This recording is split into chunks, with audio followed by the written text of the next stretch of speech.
Figgy versus Cody Garbrandt. This is a really difficult one for me. I'm not exactly sure. I think Figgy, he's got all aspects, but for some reason, he just has a tendency to want to stand it. I wish he'd use his grappling more. Got quick BJJ brain. His striking is my only concern with this because he's got low hands and he's hesitant, whereas Cody, primary boxer. A worry that Cody can knock him out. He can grapple. He did wrestle for a little bit. I just don't think he's very skilled in the sub offense or defense game. He's heavy-handed, but I worry that the only way Cody wins is by a knockout. I'm going to go Figgy, and I really hate that line. I really hate that number. Figgy's got the reach on him. Cody's got age in boxing, and I just don't know if that's going to be enough on this card. Looking at Figgy, looks like 75% of the bets are on Figgy and 84% of the money. I don't like that. You're getting about almost 10% sharp money. Vegas wants Cody, though. Who do you want, Bobby? Getting knocked out with the boys.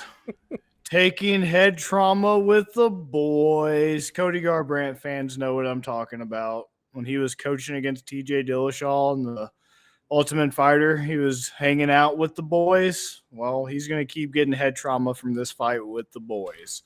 The odds are a little bit disgusting, and there's always a chance for Cody being what should be the superior striker and the better boxer with the crisp combinations and the footwork and the elusiveness and all that shit. But I know he's coming off a pretty impressive TKO win over Brian Kelleher. Cody Garbrandt is, but fuck, I thought he was back when he violently KO'd Rafael Sunsal, and that literal buzzer beater, and he wasn't. And unfortunately, I just feel like it's a case where Cody Garbrandt and Team Alpha Male just sold their fucking souls to craft the Ultimate Fighter in a fucking laboratory to be able to beat Dominic Cruz. And for one night only, he sold his soul to get the championship, and that was it.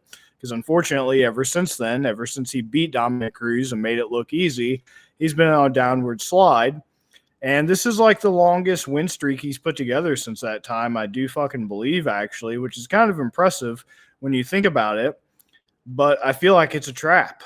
I feel like it's just a straight up trap because after he lost the belt to TJ in 2017, after that, it's been all downhill. Lost to TJ 2017, lost in the rematch 2018 to TJ, lost to Munoz 2019. That was his only fight. 2020, he came back against Sunsal. I mentioned that. I thought he was good. No, lost to Rob Font, lost to Kai Kara France, another KO. 2022, didn't even fight. 2023, he's put together that 2-fight streak. So it's the best one he's been on since 2016.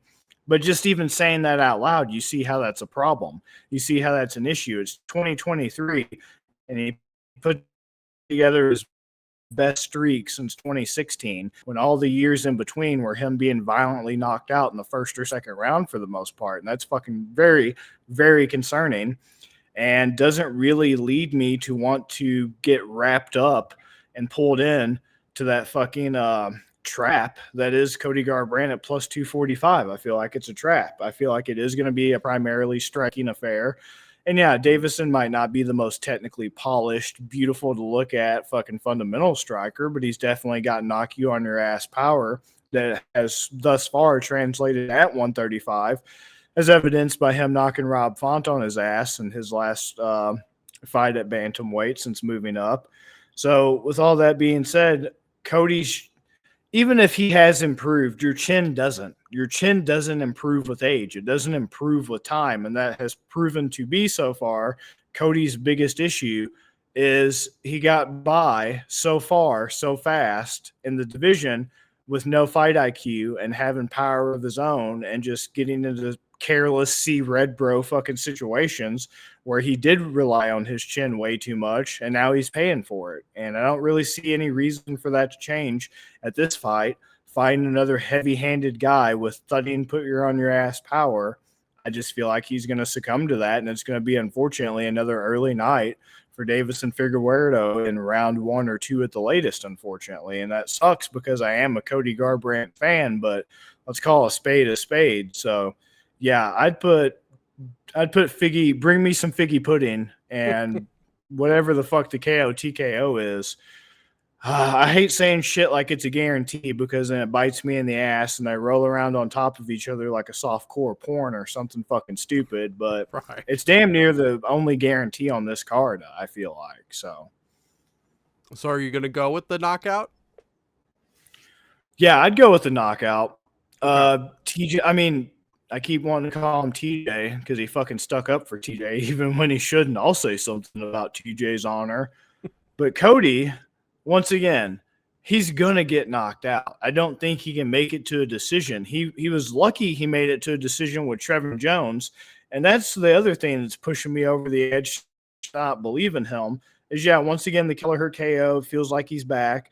But his fight before that, or unanimous decision win over Trevin Jones, I watched that live, and he looked so slow. He looked stuck in the mud. He looked like he missed not 1, 2, 3. Looked like he missed 6 steps in the time he's been away and in the time that he's lost. He just did not look like vintage prime Cody Garbrandt. He unfortunately just looked a shell. And I just don't think he's going to be able to make it to decision. The only reason why he made it with Trevin Jones was because instead of like putting plaster of Paris or something in his gloves, Trevin Jones must have took it out of the fucking pad and replaced it with down, because the man should have been able to put out Cody Garbrandt and he fucking couldn't. And that's kind of embarrassing in 2023 with all the damage that he's taken. So yeah, KO TKO by a landslide. Yeah. Vegas thinks it too. They think that and they have it at a 1.5 over-under line right now. They think it's going to be early stoppage too.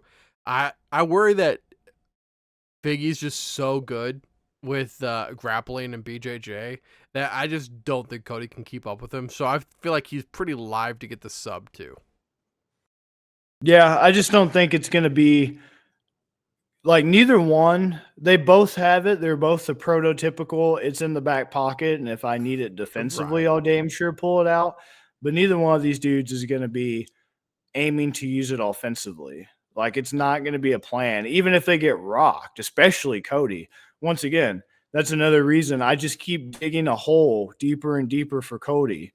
And another hole is when he gets rocked, yeah, the smart thing to do is to use that grappling and shoot and buy yourself some time and shit like that.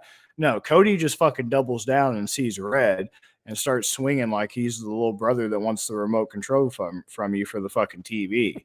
Like, he doesn't get defensive at all. He just responds with more blind windmill punching, fucking seeing red anger and strikes and shit. So, yeah, he gets himself into firefights all the damn time and does not bail out. He just doubles down.